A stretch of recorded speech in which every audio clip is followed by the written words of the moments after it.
و پیامبر صلی الله علیه وسلم میفرمایند للصائم فرحتان، برای شخص روزدار دو تا خوشحالی هست. فرحتون عند فطره، یک خوشحالی هنگامی که افطار میکنه.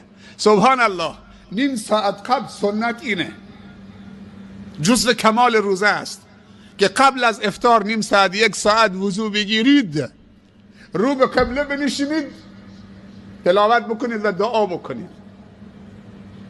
یکی از اوقات اجابت وقت افطاره. دست بلند بکنید، دعا بکنید و سفره افطاری رو بندازن.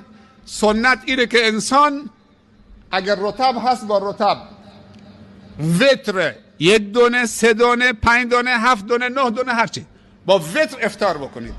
و سنت اینه که 1 دونه هم بخورید، نه اینکه 2 تا خرما با هم بخورید. اگر رطب نیست 3 دونه خرما، اگر رطب و خرما نیست 1 لیوان آب. و بهتره که لیوان آبم چی؟ ولرم باشه، سرد نباشه. چرا خرما و چرا آب؟ چرا خرما و چرا آب؟ و آب ولرم. خرما به خاطر که چه؟ شیرین هست و زود چه؟ جذب بدن میشه.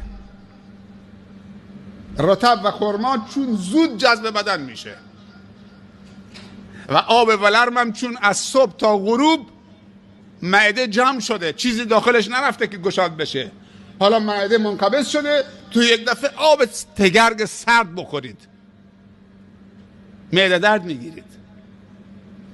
پس یه آب ولرم در 3 جرعه. اول بسم الله، رطب دستت گرفتی، رو به قبله، نیم ساعت هم دعا کردید، ملائکه از صبح تا غروب تا وقت افطار برای تو داره دعای خیر میکنه.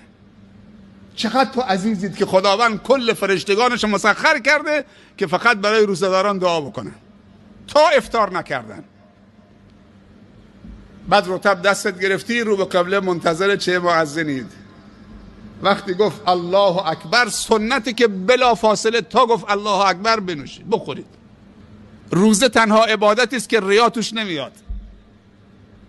اگر کسی روز رمضان بگه من روزه ام مسلمانی، این ریا توش نیست، چون همه روزه هن. پس روزه رمضان تنها عبادتی است که ریا توش نیست.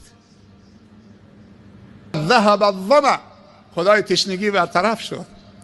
و ابتلت العروق، و رگهای خشکیده دوباره خیس شد. و ثبت الاجر ان شاء الله است.